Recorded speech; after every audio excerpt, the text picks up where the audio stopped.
Yeah. 11th grade, my entire class went off to Goa to have the most amazing trip ever. I got on a flight to go to Berklee, which I think was a little better. Yeah, I mean, I would choose that. Yeah, that's a good question actually. You both have. This is the vibe of the interview. Yeah. Welcome to the socials of 94.3 Radio 1. With me, I have a really promising and bright artist. I'm talking like I am 50 years old, but we have Shaan Kambli in the studios. Pleasure having you, brother. Thanks so much we for have having to me, talk man. about your new track, straight off the bat, Sweeter Than Sound. What a fresh track, man. I've never heard anything like this in India. How did you make this track? This was in production for a year. So the first song I released when I got back to India from the UK was called Denim Blues. Okay. And this was written around the same time. I wanted to do something with real instruments for a change, because a lot of my time in university and school I spent with digital synthesizers, and I just thought that it might be nice to try something else for a change. So I bought this African plucked instrument called a kalimba. Okay. It was off Amazon. I just found some random link somewhere. Fortunately, it all really worked out. So I put that together. The kalimba was the first thing that went in, and composition for melody happened on piano. Right. After which, I just left it on my computer for like 8 months. Okay.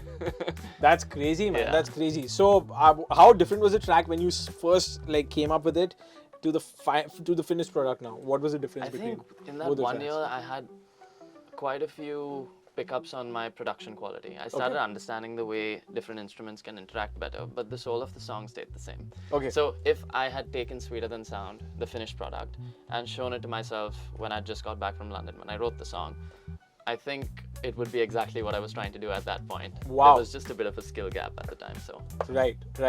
Crazy. So, you just mentioned the skill gap right now. I would like to ask you, what's the evolution been since the first track that you wrote? How old were you when you wrote your first track? My first track? Oh, that dates back. That dates back? Yeah, that was probably high school. Okay, so you were about 15, 16? Yeah, 16. So it's been almost 10 years now, 9 to 10 years. What? Yeah, wow. You just spoke about, yeah, great, man. Congratulations on the decade Thank of you. songwriting. I completely missed that. Yeah, I mean, the years passed by. I'd actually like to ask you, where were you as a songwriter, and how did you envision yourself to be, and how much of ground do you think you've covered? So I think lyrics was always something that came a little easier to me than singing. Yeah. Maybe because I was very into literature as a kid, poetry, stuff like that. So it just snowballed and it spilled into my lyric writing as well. And songwriting also because I was a big fan of a lot of pop rock music as a kid. Right. So that was all intuitive. I think with singing was the harder one for me to crack, because I could do okay stuff, but then not really the kind I wanted to do, where you can really throw your voice and have a powerful vocal. You know, when someone sings with force and strength, it sounds larger than a talking voice, you know. Yeah. And it's taken me a little while to get there. That was, I think, the big one that I had to crack. And that mainly happened after I got back from the UK. I spent 4 months alone with my piano. Okay. And I tried 8 million things, out of which maybe 20 worked out. The rest, oh God, I would wait for my parents to leave the house before I practiced. Yeah. Because it was just all over the place. And the person who's witnessed the entire Evolution. start to finish, Yeah. including the questionable phases in the middle, is my watchman. The thing with singing is like when you make mistakes, they're really loud and everyone hears them, unlike on paper, you know. So it's a mentality that I had to kind of accept and grow into. I remember going down after the first 2 months of trying this, and my watchman and I would have the most awkward eye contact in the world, man. He would look at me and he'd be like, "Oh, got it, eh?" I was like, "No, that wasn't me, man." Wow, man. Yes, your security So, yeah. guard saw all of your insecurities. Great, man. Yeah, absolutely. Absolutely. That's great, man. You just spoke about skill issue. I think that's a really larger topic where you feel that you're always growing as an artist, evolving as the years go by. You've studied at the Berklee School. Dream place for musicians to go to and upskill mine too. themselves. And you've also been to the London School of Music. How have these places molded you as an artist? That's a good question, actually. Thank you. Both have... This is the vibe of the interview. Yeah, both of them have helped in very different ways. I think Berklee was more of a theory exercise for me. Maybe I wasn't there long enough to reap all the benefits. Okay. How long were you there? transferred out. I did 1 semester, so 4 months. Oh. Funny story about that. Yeah, it was my dream uni for a really long time, and I applied. I gave my audition in Bangalore because Mumbai got booked up. So everything was done, and then I got a provisional acceptance saying that you need to show up immediately. So I had to take a flight 14 hours after my French paper. Okay. I'm really not good at French also. Yeah. So I finished up my board, Yeah. 11th grade. My entire class went off to Goa Yeah. to have the most amazing trip ever. I got on a flight to go to Berklee, which I think is a little better. Yeah, I mean, I would choose that. Yeah. As well. Yeah, that's great, So, man. Yeah, Berklee was all for theory. So nowadays when I'm writing, you know, are you into like I've been a playing part an of the choir. instrument? Yeah. Oh, I so mean, you might... most of the people that I love are musicians, so Oh, sweet. including my girlfriend. Yeah, so then this will be a bit of an overlap then, I'm guessing. When you start writing something, there's always like an initial spark of inspiration, and I think that's a nice way to get things going. Yeah. But at least for me, that spark is never 100%, you know? It'll get me about 65% of the way in, and that's also why Sweeter Than Sound just lay on my computer for a year. Yeah. Because I had to figure out how to fill in the gaps, and I think that's where theory comes in. Right. And with London, I had this one professor. London was a lot more tailored because it was a smaller class size. So I think we all got a lot more individual attention. I had this one professor from Australia called Dan Pratt. Okay. He was so detail oriented about my production. I remember I showed him my final year project and he looks at it and he's like, okay, good, sounds nice. I was over the moon. I was like, this is fab, this is great. Dan looks at it and he's like, okay, that sounds nice, but I'm really happy this is not your final submission. Yeah. Your final, and that's the scariest thing to hear when everything is checked. This is not my best? Yeah, What is when this? everything is checked in your mind. Yeah. So I was like, what's happening? And he's like, certain parts I can hear the click of your tongue Yeah. in your recording. I'm like, okay, I can't do anything about that because this is literally part of me. And he introduced me to this whole set of software just to clean up the sound of your recordings Oh, wow. in post, which is, yeah, that's the kind of detail he went into, and I still hear his voice in my head in a really nice way because it helps tidy up my productions when I'm working solo. Great, man. You know, you just mentioned that theory is really important. Yeah. What are the things that you learned in your process of self-education that you probably didn't learn from these colleges? Trusting the process. Trusting the process. And progress is not always visible. As Okay. it is with singing, I think that's been the biggest thing. I always wanted to sing like I did in Sweeter Than Sound, like I have in a lot of my upcoming songs as well. And when I started practicing this kind of singing, I really didn't think it was working out. Yeah. I just kept at it for a while, and I think it's just God's grace that it fell in place. Yeah. But yeah, that's something that I feel education, in my experience, hasn't permitted for because it's much more structured, it's very output based, and sometimes you feel like you're a bit of an island when you're on your own. And I think that's good for stuff like singing, which is more of a sport and a biological thing rather than a thinking thing. Yeah. You know? Yeah. There's an Yeah. artistic discipline as well. I completely agree with Yeah. what you're saying. Yeah. You have to give in the hours every day.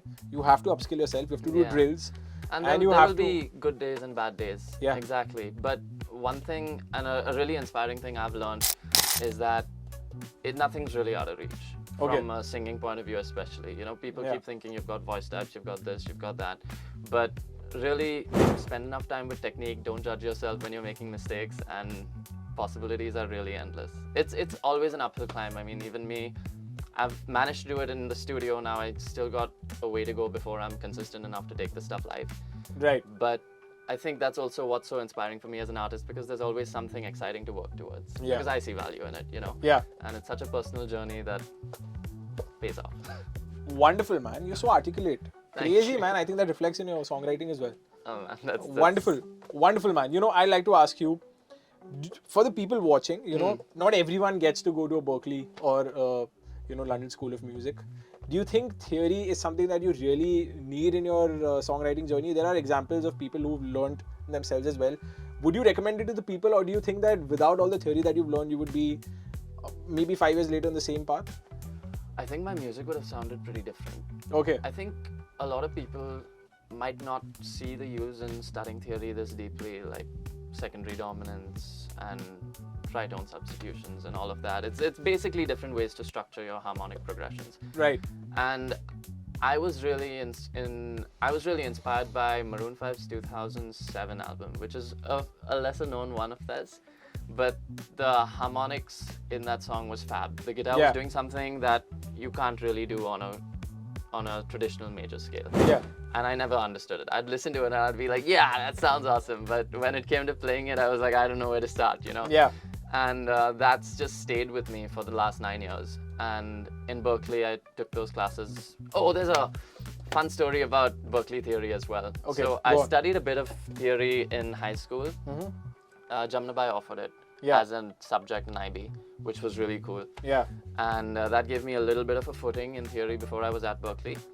And then once I got there, they gave me like this entrance exam, and I was like, how hard can it be? Yeah. It was bonkers. It was so crazy, man. There's a reason that is so esteemed. That college is so esteemed. This is the first time I've left half the answer script blank. Oh, okay, like I really didn't know what. You could even give the excuse of writing song lyrics because you're a songwriter.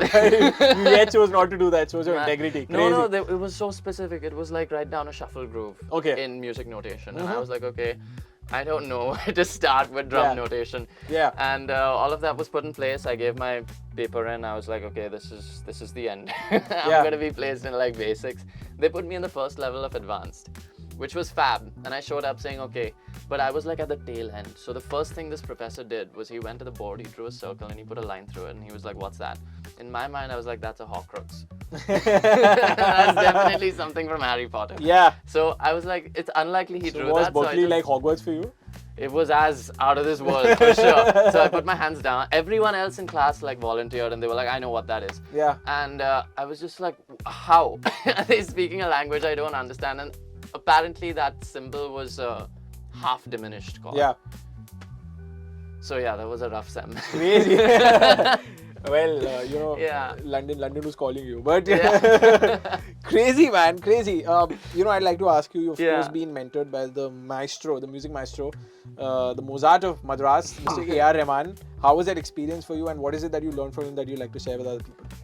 I think that was my first actual experience in the professional industries in music. Crazy thing is I went abroad because the people I met said that English music doesn't really have that much of a footing in India. So the best way to make it is by going abroad. And then I went abroad and a year later all this started. So I was flying back for this stuff. Unfortunately, I didn't get to spend too much time with Rahman sir. The only time I met him as in like had a one-on-one with him, spoke to him closely, was when we had the cover shoot for Rolling Stone India. Wow. So he was there for about 15 minutes once everything was set up, showed up, very professional. I wish I got to spend more time with him, but I guess that's a conversation for future me. Absolutely, man. Absolutely. I was hoping you have a full-blown conversation with him. Crazy, man. Crazy. Absolutely. So, you know, I think you're doing tremendous. This is my personal opinion, by the way. Disclaimer post-interview. But I really love the music that you're making, man. And I think you are really bringing such a fresh sound to our country. And I think it's really important for all the budding singer-songwriters. I think a lot of singer-songwriters are associated to a certain sound in our country, and I think independent music is more than just being non-film music that's played on the guitar and the ukulele. I think you are breaking that mold, and no offense to other people, we love all the Anup Jains and the Pratik Kuwars of the world. What I'm trying to ask you here is, you also wrote on your bio on Spotify that I'm a singer-songwriter who's running the show on his own. What is it that you like to say about that? I like that it's very to the point. I've had so many bios over the years, and this is more of a statement on my part. And all of this has started since I got back from London. I think it's just given me the space to figure out what I want to be as a musician, and then give myself the permission to follow that through. So when I say I'm running the show on my own, it's everything from songwriting to lyrics and production, artwork even. Wow. It's even the videos, actually. That's have you tried like the Ghibli style artwork? That's maybe ChatGPT. But yeah. I'm looking into how I can make the videos a little better. I think there's such good tools today. Yeah, absolutely, man. Absolutely. Midjourney and Sora. So AI is great, but I'm thinking more like traditional CGI. So I did this green screen thing maybe last year. And now there's a software called DaVinci which has like magic mask. You can, nuts. Crazy. So you have a knack for filmmaking? Is that something that really when I graduated what my parents bought me was one of the coolest cameras that I could have asked for. So it's been my trusty companion, that camera and my mic, and I'm all set. Wow, man. Yes, autonomous. Yeah. Crazy, man, crazy. I'd like to ask you, now that Sweeter Than Sound is there, you find it as you've called this track an evolution of your journey as a singer-songwriter. Absolutely. I think, it definitely does reflect. What is it that you have in store for the future? What is it like you'd like to say? What is your fan base called? Oh, we don't have a name yet. Oh, okay. That's something I need to help with. Probably in the next interview. Yeah. He's going to come ready. This is what my fan base is called. And that's what we're going to go with. So, what is it that you have in store for your listeners who listen to you, for your fans? I think a lot of the upcoming music is keeping to the same energy that was in the stuff that I've released over the past year. Denim Blues, Addiction, Prisoners of the Deep, Sweeter Than Sound. It's just kind of doubling down on the vibe that was established there. And the instrumentation, I'm trying new things with it. I want it to be more punchy, more in your face than it already is. So let's see how that works out. But just expect a lot more of the same, bigger, badder, better. Crazy, man. Thank you so much for your time, brother. Pleasure talking to you. And I'm really looking man. forward to everything that you plan to do in the future. Absolutely. And hopefully everything comes to fruition. Thanks for having me. Thank you so much, bro. 94.3 Radio 1.